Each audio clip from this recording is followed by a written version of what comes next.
이번에 도널드 트럼프가 대통령이 되면은요, 중국을 양털 깎기 정도가 아니라 살과 뼈를 발라내서 가죽은 가죽대로, 살은 살대로, 뼈는 뼈대로 푸주간 안에 넣고 발골하는 식으로 미북 관계와 미국 전력을 볼 때 금년도 11월 5일 날 예정되는 미국 대통령 선거가 우리들의 굉장히 관심의 대상이기도 합니다.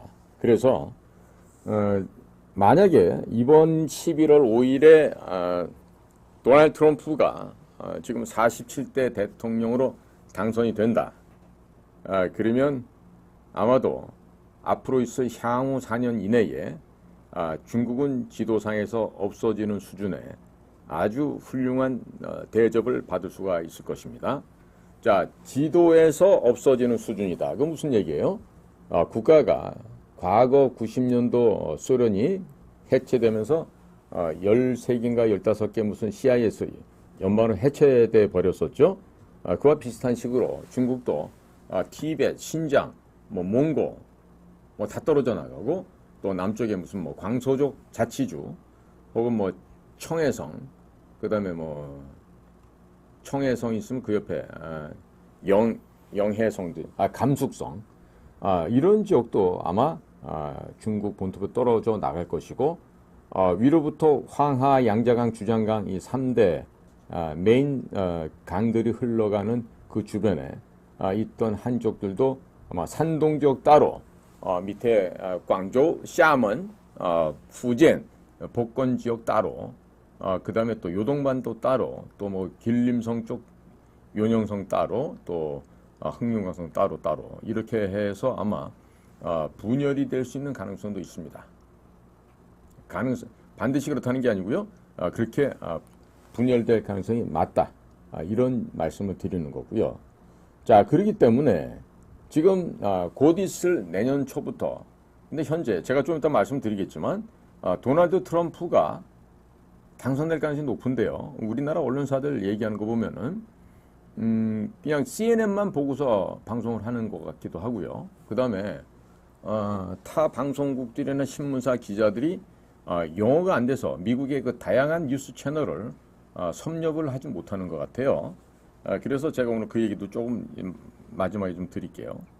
자, 그래서 김정은이가 2018년도 6월 12일 날 싱가포르에서 그 도널드 트럼프를 만났어요. 자, 그런데 그 미북 간에 있었던 그 정상회담 그 뒷이야기를 봤더니요. 그 당시 싱가포르에서 미북 정상회담 결과를 놓고 많은 분들께서 실망했다 그러죠. 그런데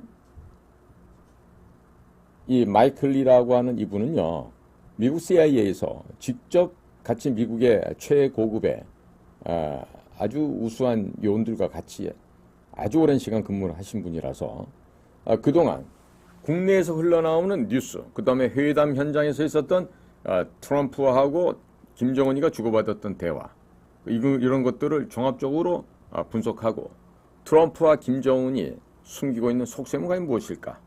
그리고 아직도 전 세계를 속이고 있는 전략을 마이클 리 박사 혼자 나름대로의 경험과 경륜에 따라서 한번 해석을 보았어요. 그건 이런 겁니다.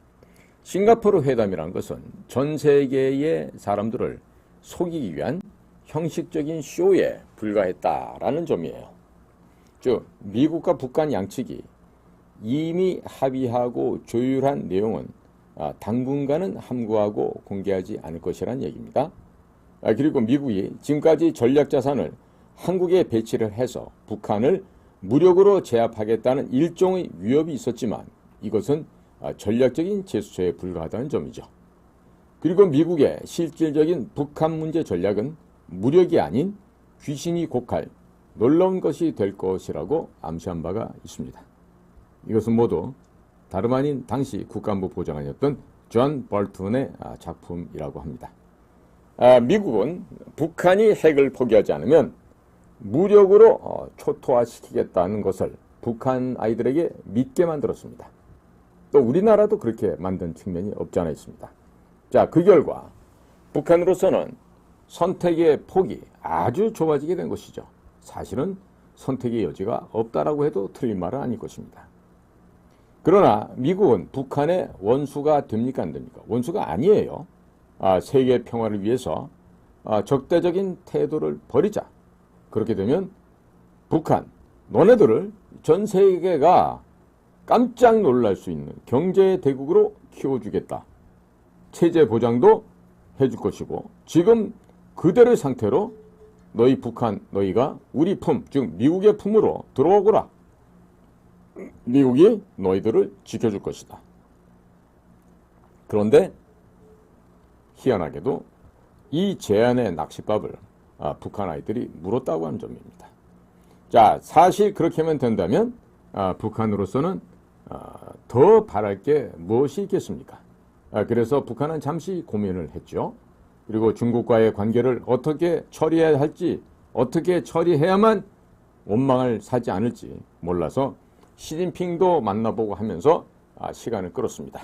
자, 그러자 트럼프는 너 정은이 계속 그렇게 할 거면 싱가포르 회담 취소한다. 이렇게 으름장을 놓았었죠. 결국 다급해진 것은 북의 김정은이었습니다. 김정은은 무엇이 북한의 생존을 위한 대안책이 될 것인지 혼란스럽게 생각을 거듭하게 되었는데 중국에 붙는 것보다는 미국에게 붙는 것이 절대적으로 유리하다는 것을 깨닫게 되었습니다. 김정은이가 해외 유학 나가서 배운 공부라고는 중학교 중퇴가 단데 그래도 이 녀석이 스위스에 가가지고 서양 공부를 해봤다고 이런 거를 알게 된 거예요. 자, 그래서 김정은이는 미국의 품에 안기기로 결단을 내렸고 그리고 당 간부들을 설득하고 백기 들고 싱가포르에 갔던 것입니다.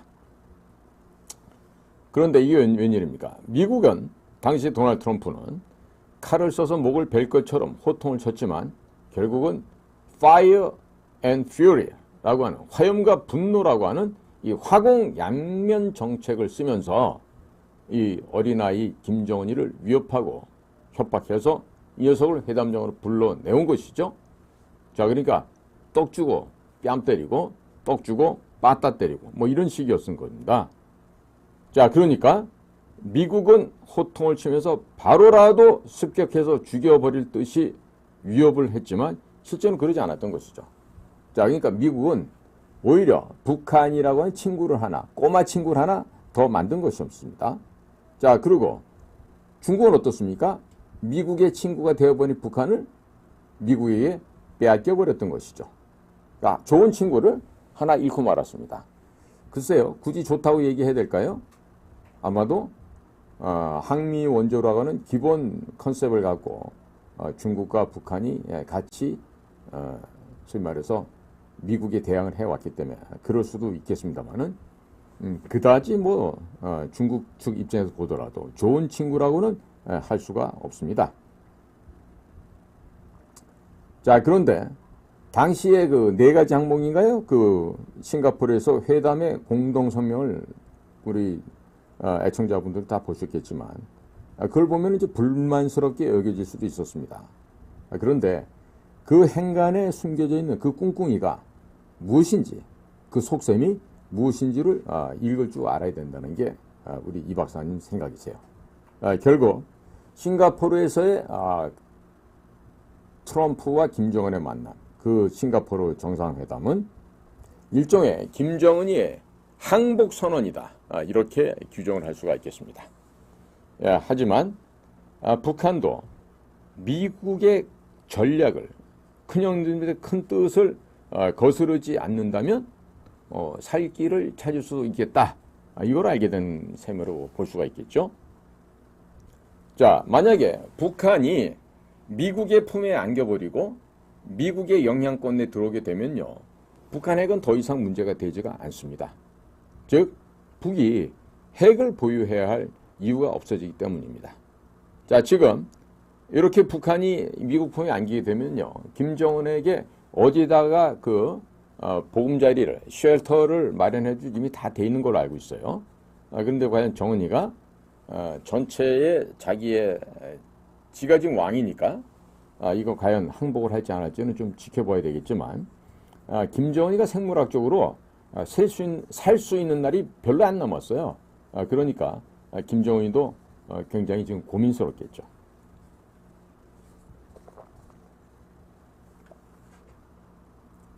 자, 그러니까 만약에 김정은이가 큰 결단을 내려서 미국 편으로 돌아서는 겁니다. 또 문호를 개방합니다. 대외적으로 자, 우리나라 방문해 주세요. 투자해 주세요. 이렇게 해요.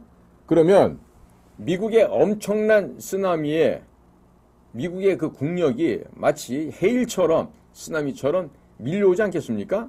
그러면 김정은이가 현재 유지하고 있는 일당 독재, 그리고 사회주의 체제, 공산당이 지배하고 있는 전체주의 사회, 이와 같은 썩어빠진 체제는 경제개혁, 또 넉넉함이라고 하는 부강, 축복, 이와 같은 그 수위를 입고서 행복하게 죽음을 맞이하게 될 것입니다.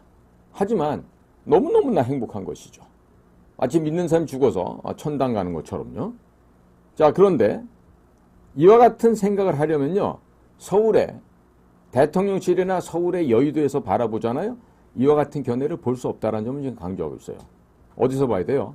워싱턴에서 봐야 되고, 그 다음에 수평에서 보는 게 아니고 적어도 성층권 지상 30km, 50km 위로 올라가서 아래를 내려다 봐야 그와 같은 여유로움을 볼 수가 있는 거 아니겠습니까? 그런데 우리는 그게 잘 안 되고 있죠.